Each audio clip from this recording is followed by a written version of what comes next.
dalam majlis ilmu.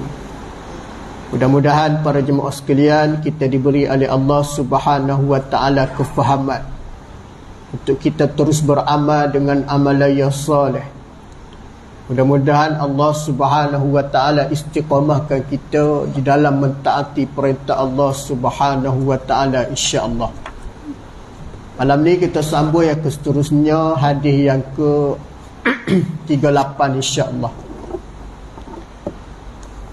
Masuk pada hadis yang ke-38 pada malam ni bagi menyambung bicara yang lalu.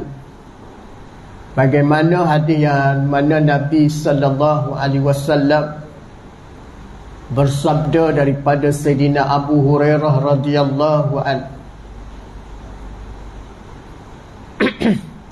anna Rasulullah sallallahu alaihi wasallam iza matal abdu in qata amaluhu illa min salas sadaqatin jariyatin aw ilmin yantafa'u bihi aw waladin salihin yad'u lah, atau kama qala Nabi. Daripada Sayyidina Abu Hurairah radhiyallahu an, Nabi SAW bersabda, apabila meninggalnya seseorang di kalangan manusia terputus amalan, malaikat tiga perkara kata Nabi. Yang pertama ialah di antaranya yang disebut sedekatun jariyah, yang kedua ilmu yang memberi manfaat, yang ketiga anak yang soleh mendoakan. Yang ni kita ada sebut pada bicara yang lalu bagaimana tiga jenis amalan ni kata Nabi takkan putus walaupun telah meninggal anak Adam. Mana nak cerita tiga amalan ni kalau boleh bagi seorang anak jangan tinggal dan jangan miskan dengan amalan ni. Nah, yang disebut sedekah, berkait dengan sedekah ni takkan dikurangi harta kita walaupun sedikit kata Nabi dengan sedekah.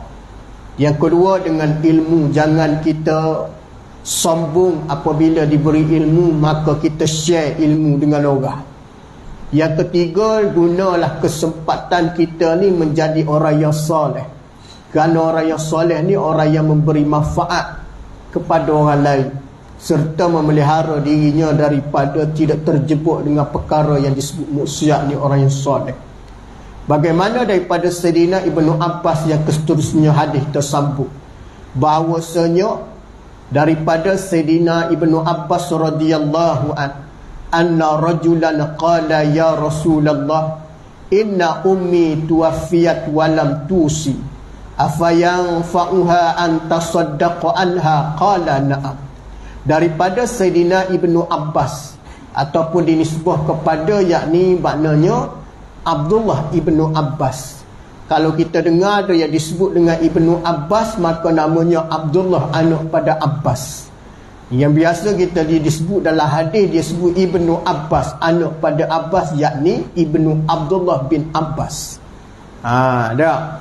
Bagaimana Abdullah bin Abbas ini, yang mana bahawasanya seorang lelaki pernah bertanya Nabi sallallahu alaihi wasallam. Antara lelaki tanya Nabi ni, para hadirin sekalian, apa dia persoalan? Ya Rasulillah, wahai Rasulillah, inna ummi, nah sesungguhnya ibu aku ni, kata lelaki tersebut, tuwafiat, dia ni telah mati. Mu aku ni, kata lelaki, telah mati. Wafat tu tuan-tuan, paling bahasa Arab tu wafat. Wafat tu ialah bahasa Arab. Kita biasa kita guna wafat ni pada siapa? Nabi sallallahu alaihi wasallam, para sahabat. Kalau kita orang biasa kita guna mati. Nabi kita kita sebut wafat. Sahabat Nabi, isteri Nabi wafat, nak berbahasa kepada beradabnya kita dengan orang mulia. Adakah salah kita guna kepada orang biasa? Tak salah, cuma pelik. Siapa dia wafat malam ni? Betul. Tapi wafat tu sebenarnya bahasa Arab. Wafat tu bermakna meninggal.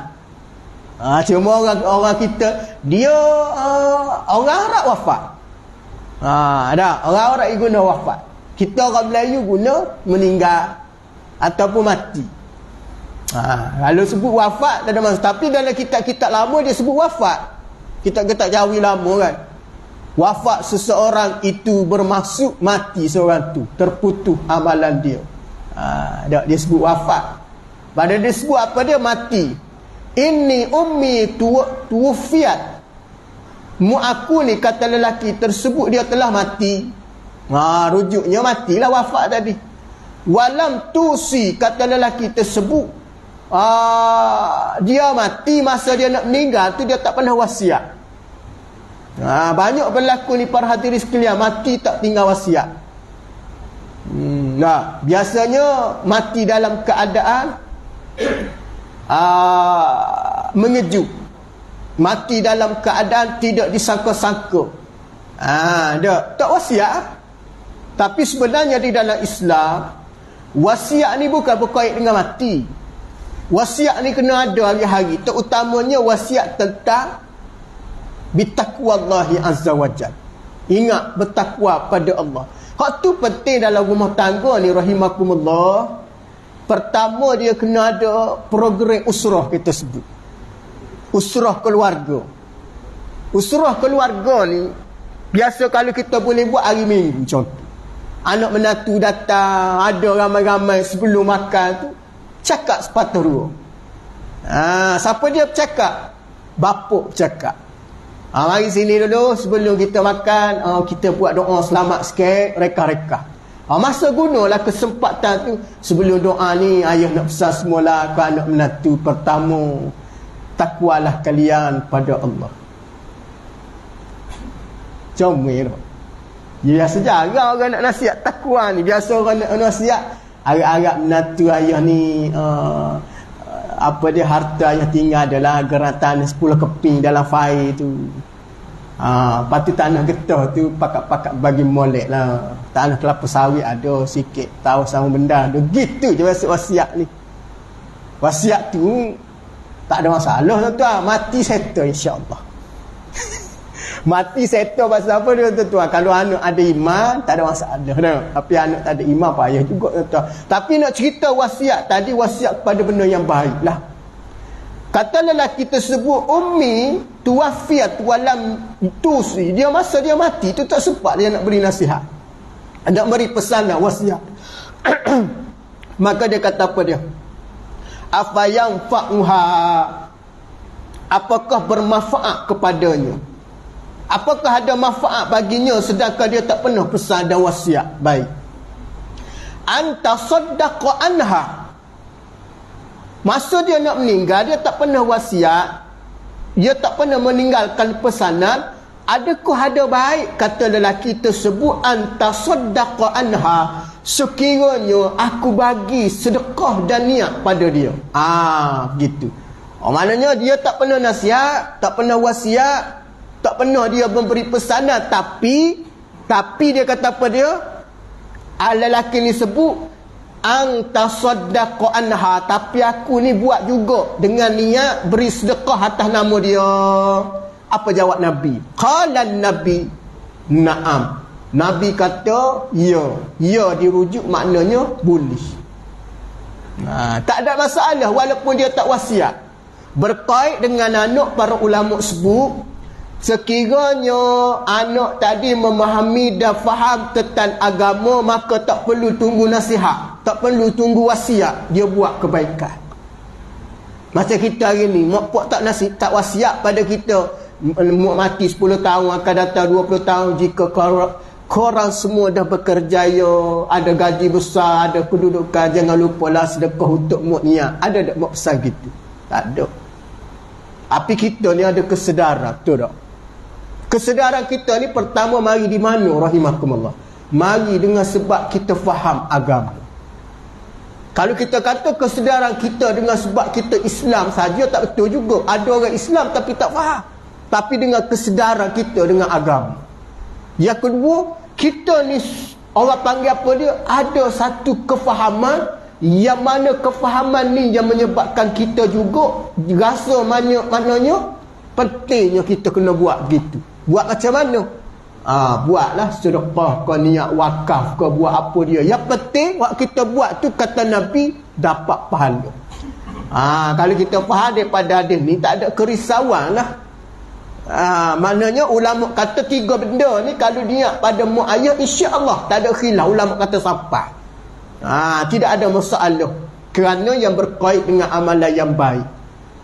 Mana kalau anak ni kalau buat segala benda berkait dengan niat boleh. Sehingga kita di dalam mazhab kita Syafi'i kan, kita boleh menghadiahkan pahala, di antaranya pahala korban, boleh sedekah ataupun hadiah pada mak ayah kita. Mak ayah kita masa hidup dulu tak sempat nak buat korban, nak bersanu dah. Tak sempat nak buat korban, nak bersanu. Apabila nak bersanu tak sempat nak buat korban. Pasal korban sunat, tanggungjawab nafkah tu wajib. Siapa anak 7-8 orang. Ayah kita nak buat korban, elok mak kita meninggal, ingat kau tak nak anak lagi, boleh pula anak ni bini muda pula contoh. Boleh anak pula. Tak ada, tak boleh nak buat. Bini waktu 10 orang, bini muda 5 orang, 15. Mana ada je rezeki dia nak. Tak ada nak anak 10 orang, 15 orang ni pun ingat ayah dia mati dah. Ambil sebelah lembu buat korban, niatlah nak sedekah pahala. Mazhab kita boleh rahimakumullah. Maknanya ulama kata boleh, mana tak ada masalah niat pahala. Bahkan kita menyuruh orang lain pun, contoh malam ni mari seorang fulan bin fulan, mari jumpa dengan pihak surau masjid ataupun tu imam pengerusi ayatan kuasa, berhajat dia nak buat tahlil untuk arwah mak ayah dia. Dia pun bagi nama, dia bawa makanan. Usaha dia tu ada. Adakah tidak dikabulkan oleh Allah? Jawapannya insya-Allah Allah Ta'ala kabul. Jangan kita putus harapan, jangan kita putuskan. Orang panggil apa dia, pengharapan kita dengan Allah. Doalah rahimakumullah. Soal dia nak beli pahala banyak mana tadi adalah urusan Allah. Urusan kita aja. Jangan pula kita kecewakan dia. Kita kata tak sampai pahala, sampai kamu doa sendiri. Nak doa macam mana? Dia tak pandai. Banyak hari ni orang tak pandai tuan-tuan. Apabila dia tak pandai, jadi dia pun rasa nak kelebihan. Dia pergi jumpa orang-orang soleh. Tapi dengan niat dia tadi, aku harap sangat ya Allah, biar mudah-mudahan amal aku ni diterima oleh Allah Subhanahu wa taala. Amalan yang akan dinilai oleh Allah dalam sudut keikhlasan dia. Ya Allah Ta'ala ni tuan-tuan, dia tak sia-sia. Takkan buat benda baik tuan-tuan Allah Ta'ala tidak memberikan ganjaran pahala. Lepas tu dalam dia disebut wa may ya'mal misqala zarratin khairan yarah. Siapa dia buat benda yang baik walaupun sebesar zarah, benda yang baik dibalas baik. Mana nak ceritanya, baik ke tak kita memberi makan? Baiklah tu. Jadi beli makan baik walaupun nampak kecil. Kecil tu macam mana? Sebiji. Sebiji kurma. Sebiji karipak contoh, seteguk air, walau bisyakit tamr, walaupun separuh biji tamar atau buah tamar tu dinamakan di antara kebaikan. Kat kita takkan nak bagi air segelas, kita tertarik benarnya, nasi benarnya takkan tak boleh pahala. Urusan kitanya buat, Allah Ta'ala beri. May ya'mal misqala zarratin syarran yarah. Siapa dia buat benda tak molek walaupun sebesar zarah dibalas keburukan. Wal-iyazubillah. Maka dalam berkaitan sahabat ni pun, lelaki ni pun balik. Dia kata apa dia? Sesungguhnya aku sudah rasa puas hati apabila Nabi SAW jawab persoalan mengenai walaupun aku ni tidak memberi satu pesanan wasiat tapi berkait dengan sedekah, tak ada masalah. Cuma sedekah ni tuan-tuan gini, sekiranya kita hutang ada, hutang ni ada dua. Hutang berbentuk bayaran yang kena selesai dengan kadar segera. Contohnya kita mampu buat. Contohnya hutang RM10. Kita mampu hutang ni bayar segera, maka wajib bayar hutang tu. Yang kedua, hutang yang berkaitan yang kita bayar secara asuran. Seperti mana hutang tuan-tuan perbankan Islami, finance Islami. Contohnya hutang rumah, hutang sebagainya. Hutang ni tuan-tuan bayar mengikut perjanjian. Ada dia punya agreement dia. Baik. Hutang tu tuan-tuan kata kena faham, bukan bermaksud kena settle hutang perjanjian tu tadi, tidak. Hutang tu tak takluk 25 hari bulan dia masuk, dia bayar, dia tolak dan sebagainya. Hutang hak wajib tuan-tuan selesai ni begini. Hutang hak tuan-tuan mampu cash, bayar terus, tak menunggu, kan tunggu masa dia. Contohnya 100, 200, 300. Jadi hutang tu ni tuan-tuan, hutang yang berkaitan, hutang yang mana wajib kena bayar, maka tangguh dulu sedekah. Tapi kalau tuan-tuan mampu sedekah dan mampu bayar hutang, menyegerakan hutang disusuli dengan sedekah. Contohnya dapat gaji bulan ni. Start dapat gaji dah 24 bulan esok. Start dapat gaji, maka ambil gaji tadi bayar hutang. Hak mana berhutang dengan siapa-siapa bayar. Nah, maka lebihan tu ada, kita sedekah. Nah, mudah-mudahan dengan kita menyegerakan membayar hutang, Allah Subhanahu Wa Taala permudahkan untuk urusan kita membuat satu amalan yang baik. Siapa dia nak mudahkan amalan, pastikan dia mudah untuk membayar hutang orang. Nah, tapi ada orang suka bayar sedekah tapi tak suka bayar hutang. Pada kelebihannya, pada keafdalannya, bukan tak boleh pahala dia sedekah, boleh. Tetapi betapa ruginya di hari akhirat bila mana dia melihat dia masih ada hutang dengan orang lain, sedangkan dia mengutamakan benda yang sunat, hutang itu wajib. Tu kalau kita tengok kenapa dia hutang ni benda hak dia kata apa dia, hak tak perlu, tak boleh kita nak tangguh dan tak boleh kita orang panggil apa dia, mempermainkan. Sehingga ada beberapa amalan Nabi sebut tergantungnya amalan seorang itu pertama dengan sebab tidak menyelesaikan hutang di kalangan manusia. Jadi siapa-siapa dia, kalau orang jemaah ni, jemaah surah ni, siapa dia pernah bagi hutang pada orang, minta halal sebelum mati. Senang kira dah. Tidak siang dia. Banyak ustaz tak kira lah, banyak sikit pun dia mati dah. Nak cerita pada pewaris dia pun boleh juga, cerita je lah, tapi halal lah. Tapi jangan cerita pula kepada waris dia, saya halal dah, jangan cerita secara niat kita, ya Allah aku halal. Tapi kita jumpa dengan waris, arwah ayah kamu dulu berhutang dengan aku 10,000 dulu. Anak dia tahu, dia tengok respon anak macam mana. Tak apalah Tuan Haji, insya-Allah saya cuba bayar secara asuran, insya-Allah agak-agak kita sama-sama bekerjasama lah. Dia bayar, alhamdulillah. Sebab apa kita tidak boleh nak menghalalkan terus bagi anak yang mampu? Sebab nanti dia tidak mengambil satu, orang panggil satu tanggungjawab nanti. Pakat-pakat buat tak tahu gitu, kata orang pakat. Hak ni halal, hak ni halal. Hak ni halal apa akan berlaku, tuan? Anak mengambil kesempatan. Soalnya kalau dia tak boleh bayar, contohnya dia bayar-bayar ada sakut, dia cerita sampai satu masa, secara niat kita doa pada Allah tak ada masalah. Tak apa, aku halal ya Allah. Tapi cerita pada anak dia kena bayar. Soal orang nak halal tu lain, soal kena bayar tu lain. Macam mana nak buat, tuan-tuan? Kita dah halal hutang dia, orang bayar kita ambil. Duit tu kita boleh buat apa, tuan? Pertama kita boleh sedekah ni orang tua kita pula. Oh comel.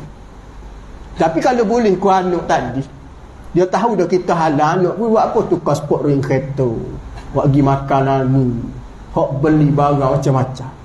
Pasal dia tahu orang halal 10,000 ni banyak, rahimakumullah. Jadi kita kata minta dia bayar. Dan minta juga kita ni supaya menggunakan kesempatan yang ada dengan kita halal ke hutang ni. Nah, duit kita bagi tu kita boleh sedekah pula. Tolong orang lain. Tapi kalau kita pakat halal semua ni, kadang-kadang pewaris ni pun ambil kesempatan, betul tak? Pakat-pakat kata halal dah, hak tu kata halal juga. Lihat tu ada benda hak hutang, walaupun dia orang halal, di sudut syarak kita kena bayar. Soalnya kemampuan kita kena bayar. Tiba-tiba bayar tuan-tuan. Kita pun ingat, bukan tu Haji kata dulu halalkan sekiranya kamu tak mampu. Dah kamu mampu bayar, tak ada ambil terima. Duit tak ada apa kita boleh buat? Kita boleh manfaat pada orang lain pula. Maknanya tu di antara. Yang kedua, tuan-tuan, anak yang suka membayar hutang yang ditinggalkan oleh orang tua ni ialah di antara anak yang soleh. Kerana menyelesaikan tanggungjawab ayah dia dulu. Faham maksud dia? Jadi apabila mak ayah anak yang mana menyelesaikan hutang, maka kata Nabi, anak tadi termasuk daripada wawaladun soleh. Waktu kita ni kalau boleh, ambil tahu tentang hutang kita. Sebolehnya kita masa hidup catat hutang, tulis, bagi tahu ke orang rumah kita, hutang abang dengan kedai Aceh banyak ni, dengan surau banyak ni, dengan kedai tayar banyak ni. Dia tanya, biar ada. Hatta walaupun buta dengan orang kafir, orang tak beriman, kena wajib bayar juga. Dia buta dengan kedai tayar, nak kena tayar motor ke tayar kereta, wajib bayar kena tayar tuan-tuan, walaupun dia bukan Islam ataupun dia bukan Muslim. Mana wajib kena bayar, sebab hutang ni dia tak berkait orang Islam dengan orang bukan Islam. Apabila berhutang dengan orang, wajib kena bayar. Jadi berkait benda tu tak kira lah. Jangan kita fikir tak apa orang dia bukan Islam maka tinggalkan hutang, tak boleh. Sebab dia panggil hak tanggungjawab kita setiap di kalangan manusia kepada manusia lain. Faham Waktu berkaitan dengan hutang lah. Mana bagaimana sedekah tadi, bila mana kata Al-Imam An-Nawawi rahimakumullah, ada hutang, ada sedekah yang tidak diterima. Pertama, sedekah yang dibuat dengan cara yang mana mereka ini tidak membayar di antara hutang yang wajib. Sedekah tak terima. Sedekah tak terima bermaksud sedekah dia tadi dia tahu kelebihan, tapi dia tahu juga dia dosa tak membayar hutang. Hak tu tuan-tuan tengok, tidak menjadi galakan seseorang itu menunaikan ibadah korban sedangkan ia tidak membayar hutang. Korban itu sunat, bayar hutang wajib. Maka haram hukum orang tu mengambil ataupun melakukan ibadah korban sedangkan dia mampu membayar hutang. Waktu kena hutang dulu selesai. Apa maksud dia? Korban juga tak boleh mengambil hak secara batin. Contohnya ambil duit anak, pak duduk dalam tabung pergi buat korban pun tak boleh. Waktu duit dia. Ramai orang hari ni excited nak pahala korban, pergi jolok duit dalam tabung haji anak buat korban. Tak boleh tuan-tuan. Mazhab kita Syafi'i tak sah korban. Mengambil duit simpanan anak yang telah diberi dan ketetapan yang telah ataupun yang diberi pada anak tu hak dia. Jangan kita mudah-mudah hukum ni. Ada orang nak ambil kerana tu hak dan kewajipan yang kita kena jaga amanah. Faham maksud dia? Sama juga dibutang orang buat korban. Tak boleh juga tu tuan-tuan. Nah, butang orang, butang 700 nak buat korban. Malah dia tak mampu nak bayar. Nah, elok habis bulan 12 tak habis lagi bayar hutang. Nak butang pula tahun lepas. Tak boleh tuan. Cukuplah dia ni dengan keadaan melakukan ibadah sunnah pada bulan tersebut. Puasa hanya Arafah. Nah, bertakbir, bertahmid pada hari-hari yang disebut ayyamut tasyrik itu dah. Tak korban pun, maknanya tak ada keupayaan. Buatlah setakat dia mampu. Jangan cuba kita mengambil mudah berhutang dan sebagainya, kerana dilarang oleh Nabi SAW. Baik, itu di antara yang berkaitan, di antara wasiat yang tidak diberi, amalan yang tidak berkaitan dengan wasiat tapi boleh buat dan dapat pahala. Pertama, sedekah, kata Nabi SAW. Kan Nabi sebut dalam satu hadis apa dia? Mana qasal man min sedekah, tidak akan mengurangi walaupun sedikit dengan sebab sedekah. Siapa dia nak dapat pahala banyak, sedekahlah. Nah, sedekah ni dia panggil ada satu kelebihan dan ada satu pintu syurga yang diberi nama babus sedekah. Nah, babus sedekah. Di dalam syurga tu ada satu air yang bernama salsabila. Salsabila ni adalah sejenis mata air yang dalam syurga takkan kering. Nama dia adalah salsabila. Nah, kita pernah dengar nama salsabila tak? Salsabila tu adalah sejenis mata air dalam syurga.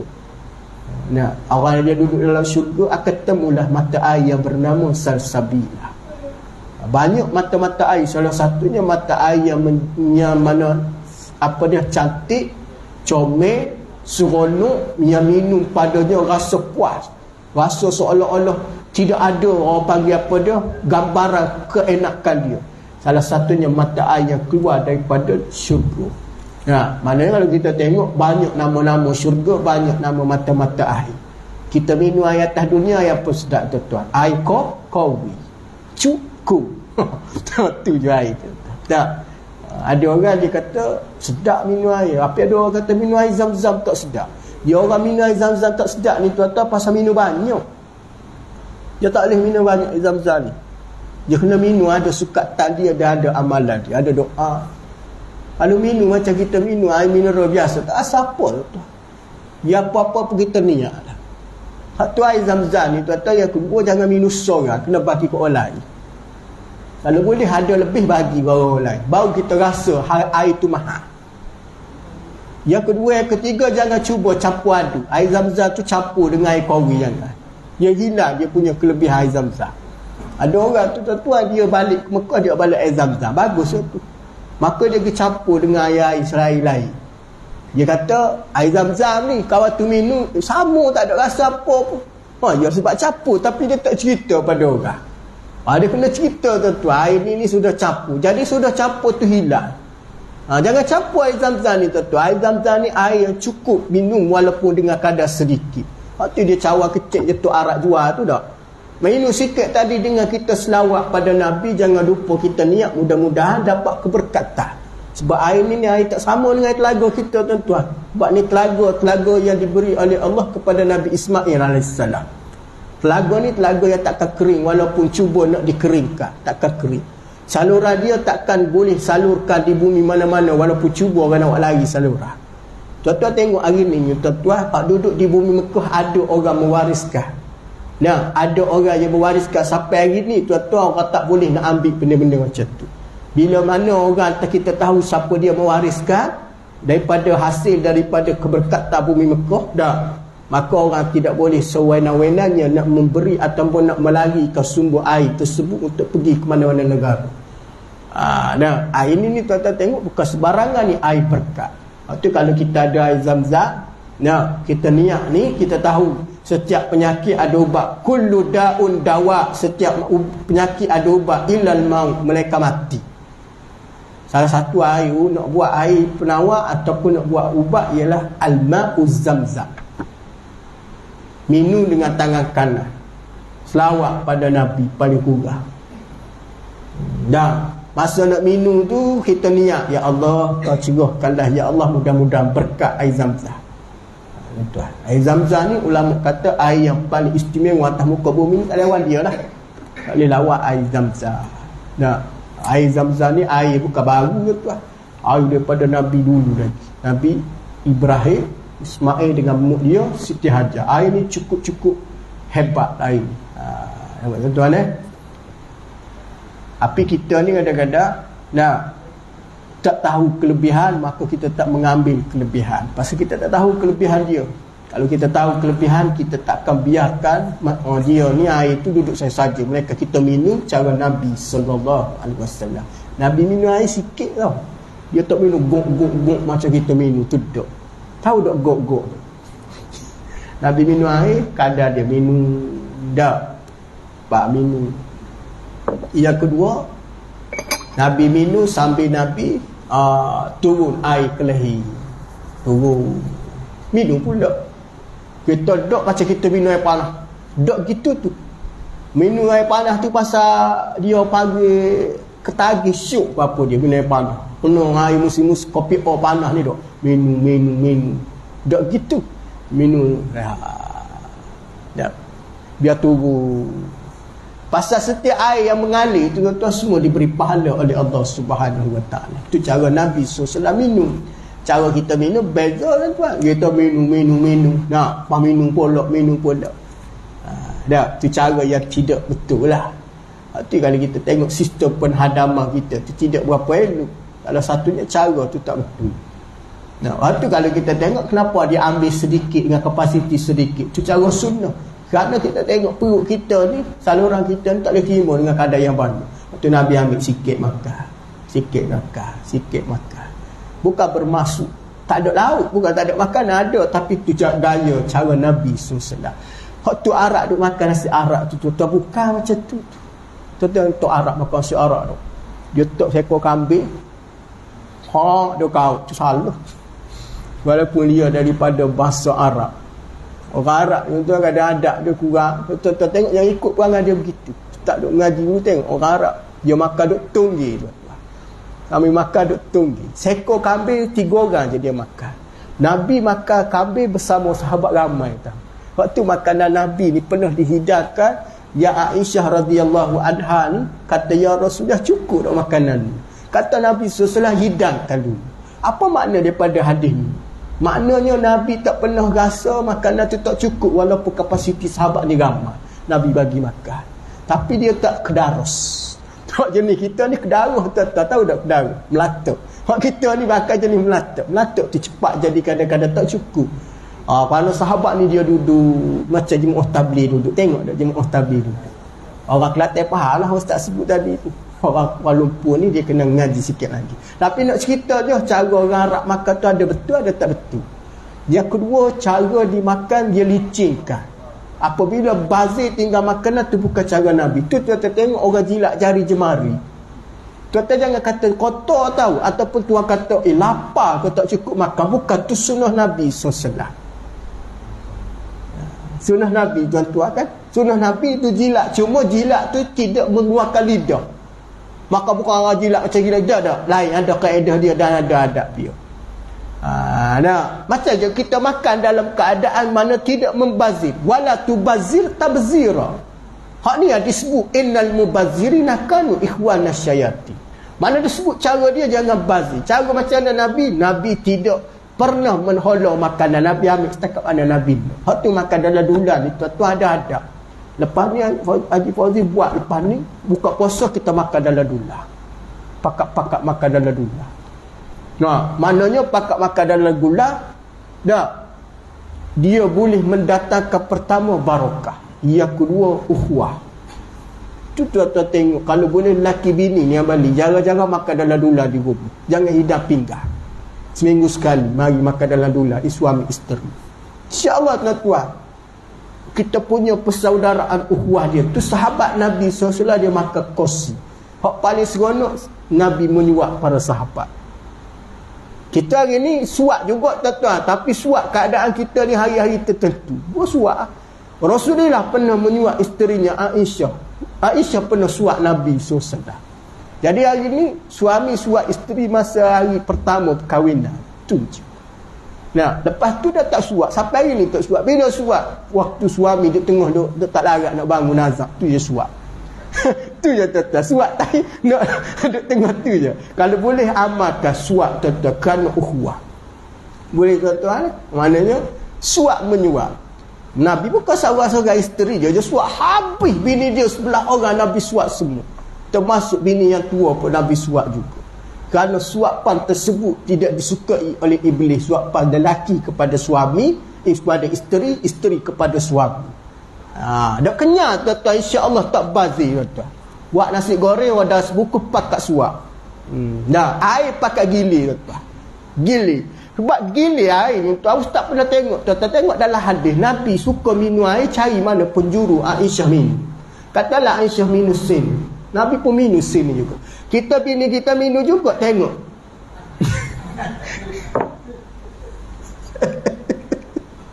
Berat sangat bini. Dia tengok mana bekas mulut ayam ni. Rasa ni bak minum sin. Tak saya minum sin ni. Kembang dia kata. Kembang. Geli lah. Jijik bagi dia. Aisyah pun sama juga tengok mana tempat Nabi minum. Situlah. Sengaja dia minum. Mana boleh katakan sahabat kata di mana-mana. Orang panggil bekas ataupun cawan gelas yang diminum oleh Nabi. Tak ada kesan lain dia. Hak nampak mulut sin ni. Aisyah pun minum sin ni. Nabi pun minum sin. Hak tu kalau kita tengok sayangnya isteri Nabi pada Nabi, sayangnya Nabi pada isteri kerana mengikatkan ukhuwah. Boleh amal tu tuan-tuan. Kita ni dek bekas sudu suami guna pergi basuh nak guna sudu tu pula. La ilaha illallah. Tak payah basuh tuan-tuan. Bukan kotor pun. Habis ada orang tak boleh dia kembang. Ada orang kembang. Ada orang begitu tuan, meremang bulu roma dia kata. Tak betul tu. Suami tu isteri suami. Hak tu yang nak dapat barakah. Boleh amal tuan-tuan rahimakumullah. Tu di antara amalan dan kegemaran Nabi SAW bersama isteri kerana nak keberkatan kan. Boleh buat lah. Ustaz suka kos ni pasal ustaz menganggap para jemaah ni macam ayah ustaz sendiri. Sebab ustaz tengok akhir-akhir zaman, ustaz minta maaf lah, makin berusia makin jauh kan. Makin usia makin jauh. Ni adab kurang kita ni sebenarnya. Sepatutnya makin usia makin hampir. Sebab kita hampir pada mati kan.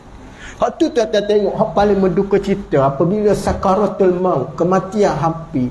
Suami takut mendekati isteri, isteri takut mendekati suami. Siapa dia dekat tuan anak? Anak dulu pergi. Anak kita ada masalah. Sepatutnya isteri ni bila mana suami tengah macam tu, jaga suami betul-betul, jangan lepas. Peluk dia kuat-kuat. Nak cium-cium tak itu kan tuan. Kita pula ziarah tu, ziarah dalam Islam tak boleh lama. Joyah mana joyah dalam bilik peluk lelaki dia. Cukup lah. Ziarah tanya, doa lah.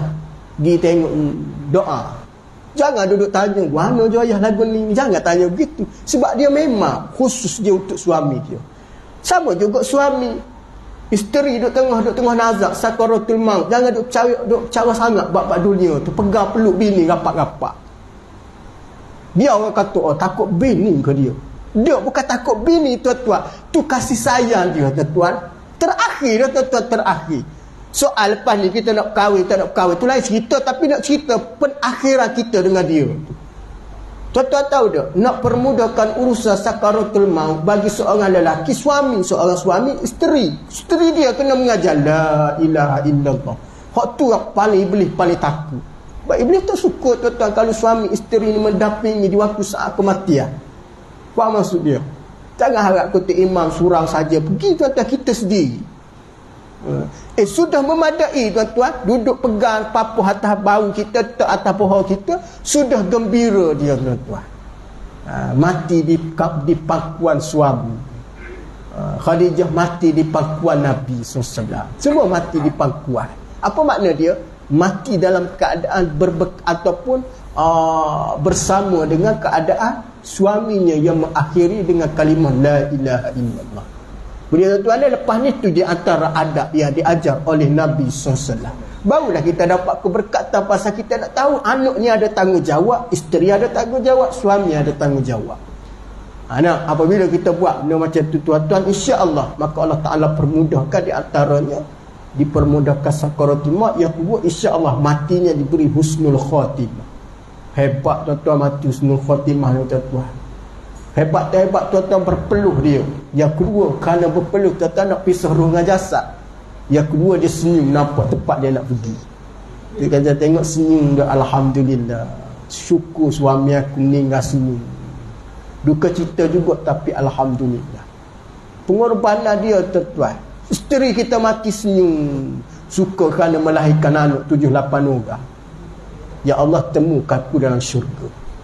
Nah, bila jumpa, tuan-tuan, lepas mati sama-sama berjumpa. Nah, besar pengorbanan baik ibu, baik suami, baik mak. Besar dia punya pengorbanan melahir membesar. Tuan-tuan, Allahu a'lam. Azalul insya-Allah tersambung pada insya-Allah. Allahu a'lam bissawab.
Allahumma shalli ala sayyidina.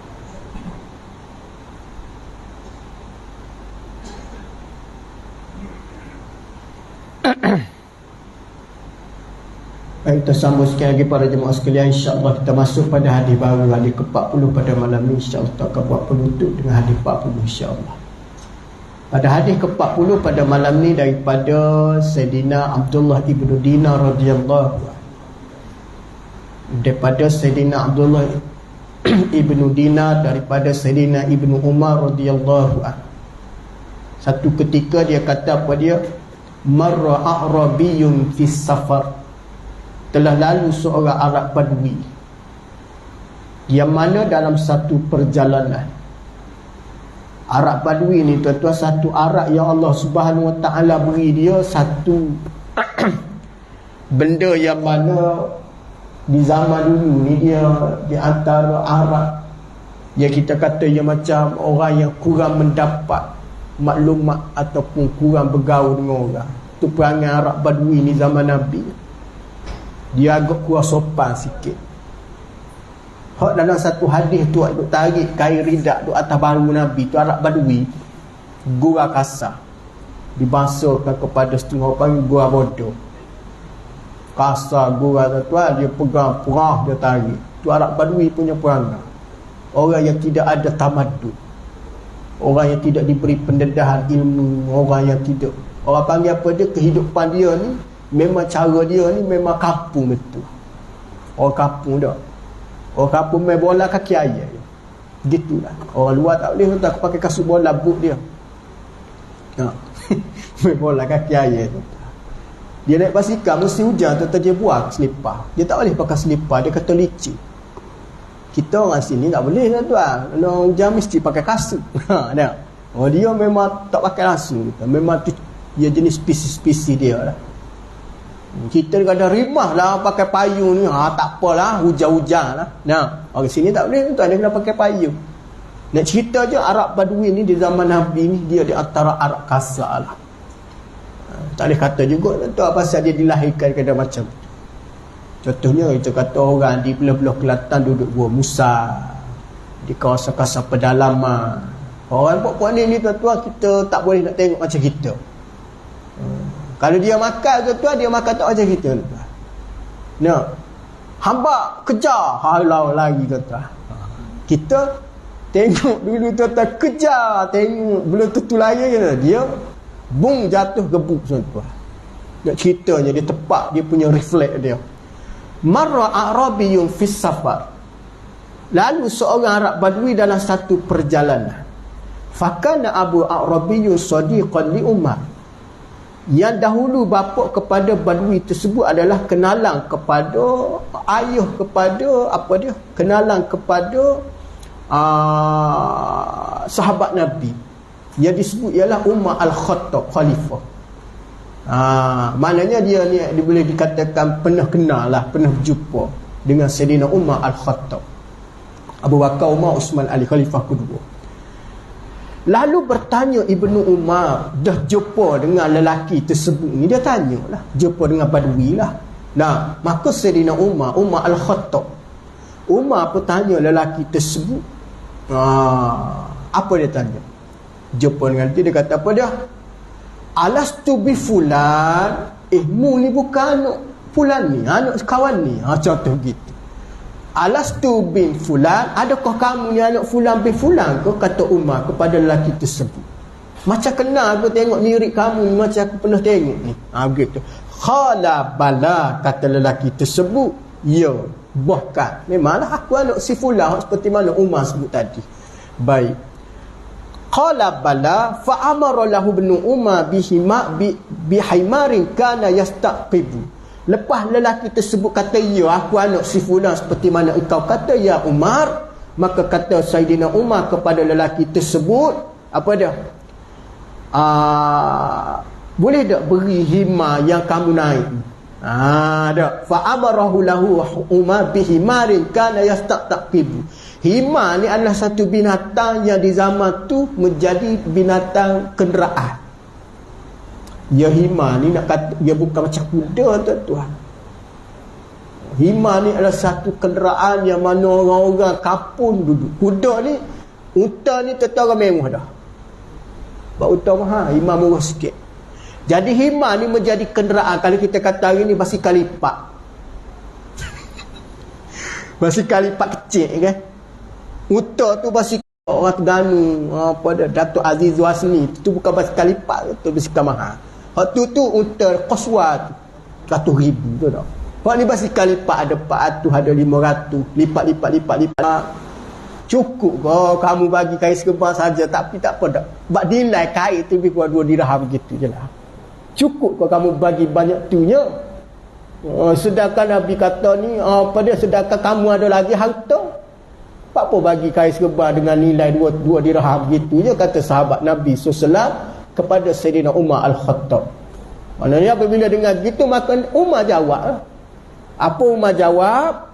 Nah, Umar jawab di antaranya dia kata Nabi sallallahu alaihi wasallam pernah bersabda, faqala Nabi ihfaz wudduka abika. Waktu je Umar jawab.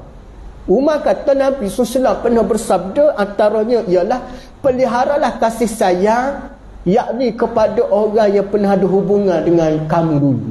Ayah pada Arab Badui tadi itulah. Pelihara tadi Nabi tak kata kamu bagilah 10 dirham, bagilah 50 dirham, tak ada.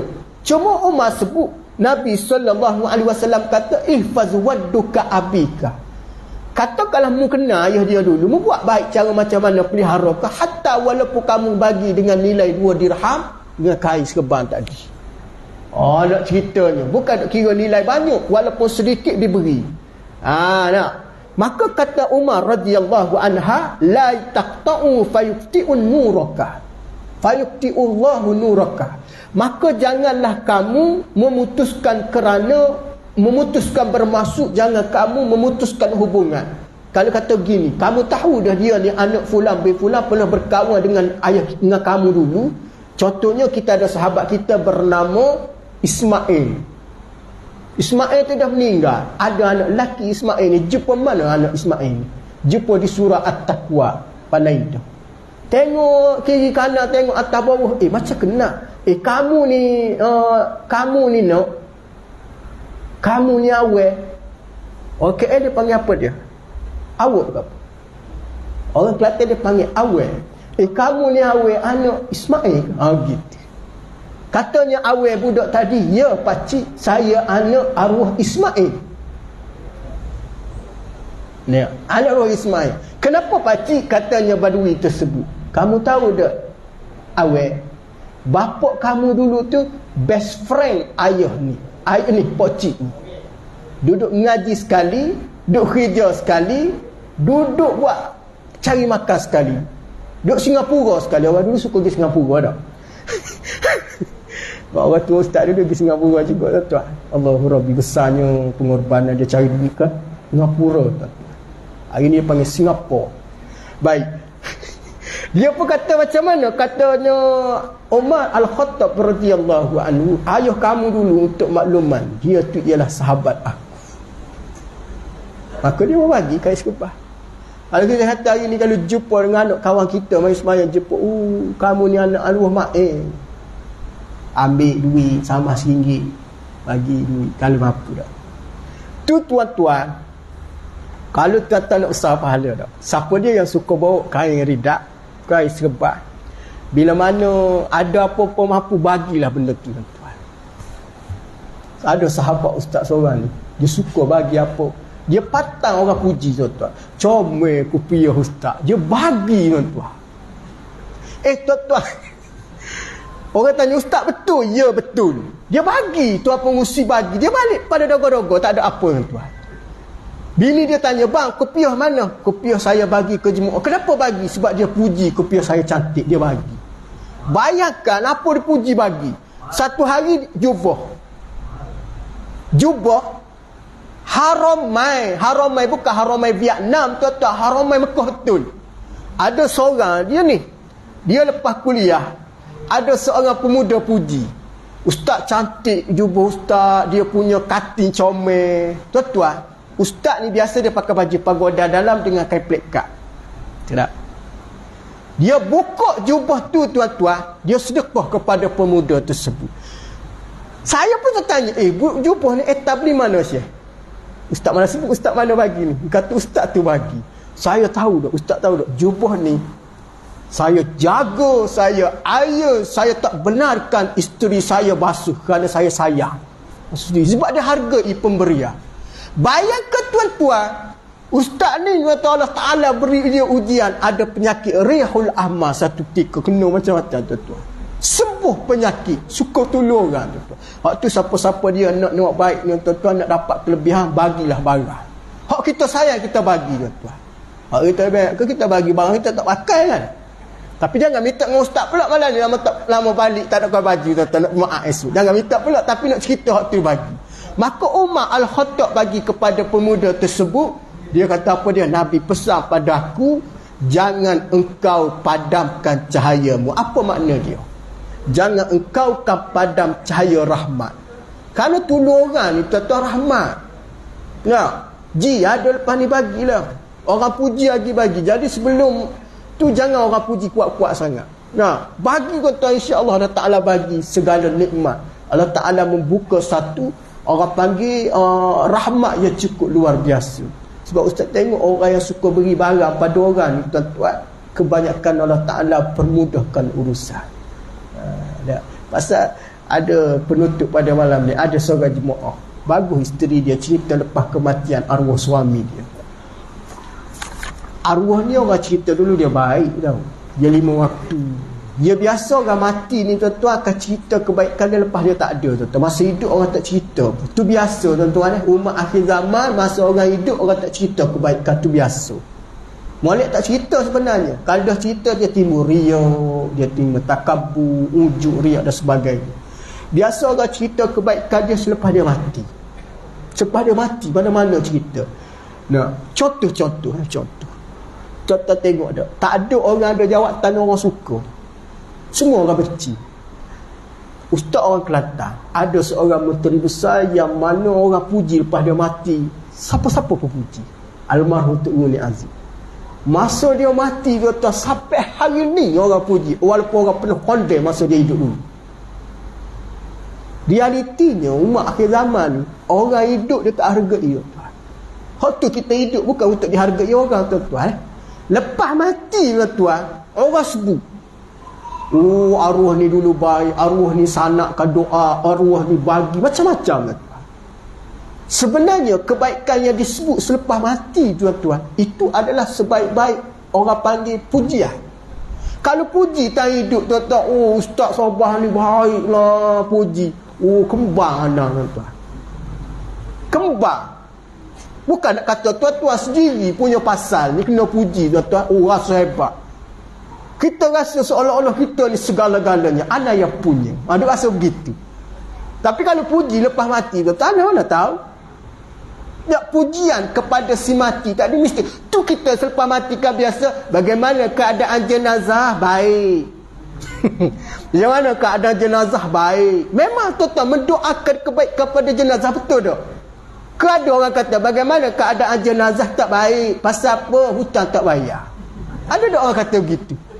Tak ada. Orang mesti kata baik. Walaupun dalam hati kita pun kata tak. Bagaimana keadaan jenazah? Kata bila? Baik. Bagaimana keadaan jenazah? Baik. Bagaimana keadaan jenazah? Baik. Masa betul kena doa kebaikan. Apabila doakan kebaikan, segala kemaksiatan, kejahatan tu akan hilang.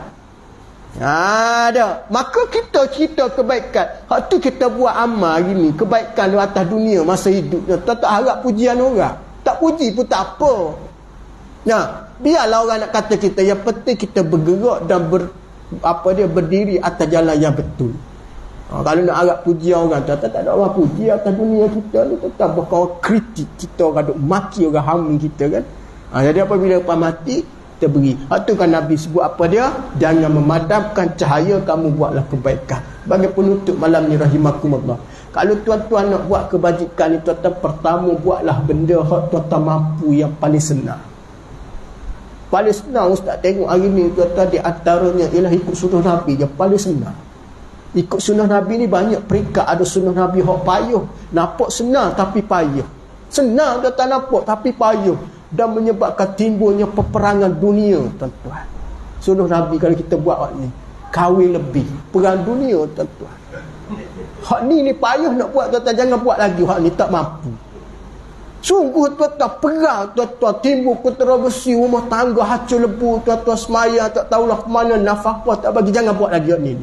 Pasal kita tak ada keupayaan. Kalau nak buat senyap-senyap. Jangan kecoh. Sungguh, tuan-tuan, saya ada kata nak heboh sunnah ni jangan. Muslimat jangan marah, tapi realiti hari ni. Buat sunnah kita mampu apa dia, tuan-tuan? Pertama, solat berjemaah. Hak ni bini tak marah. Bini sayang pula kalau suami solat berjemaah. Yang kedua, memperbanyakkan selawat pada Nabi. Allah, tuan-tuan, akhir zaman ni kalau tuan-tuan selawat banyak, tuan-tuan, tanpa ada bilangan, InsyaAllah halal lahu syafa'ah. Halal dapat syafa'ah. Yang ketiga, tuan-tuan, mempertahankan sunnah yang sekian lama, makin padam. Apa dia, tuan-tuan? Apa dia, tuan-tuan? Penyambung silaturahim. Sambung silaturahim sunnah, tuan-tuan. Hari ni sekian makin lama, makin malak dengan silaturahim. Terutamanya dengan siapa, tuan-tuan? Dengan adik-beradik. Yang kedua, dengan orang yang paling hampir, pak saudara kita, orang yang ada hubungan rapat keakraban. Walaupun kita stay di bumi KL Lumpur ni, tuan-tuan, orang Kelantan, mak ayah dah meninggal, pak saudara ada, mak saudara ada, kita mesti kena balik ziarah dia orang. Jangan kita kata, ustaz tak balik Kelantan ke, ustaz, mak ayah saya dah meninggal. Tak betul tu.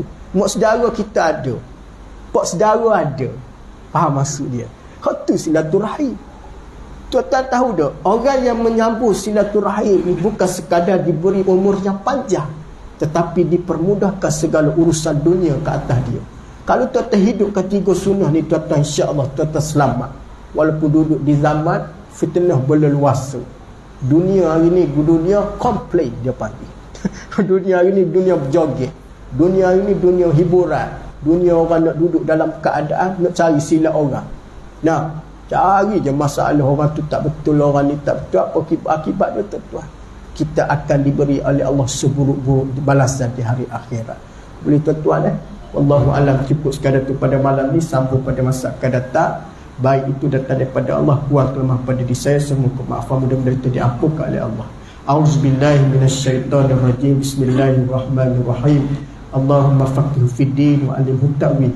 Allahumma ihdinas siratal mustaqim minal nabiyyin was-siddiqin wasyuhada'i was-salihin wa hasuna ulaika rafiqa ya arhamar rahimin. Wa sallallahu ala Muhammad walhamdulillahi rabbil alamin. Wassalamu alaikum warahmatullahi wabarakatuh.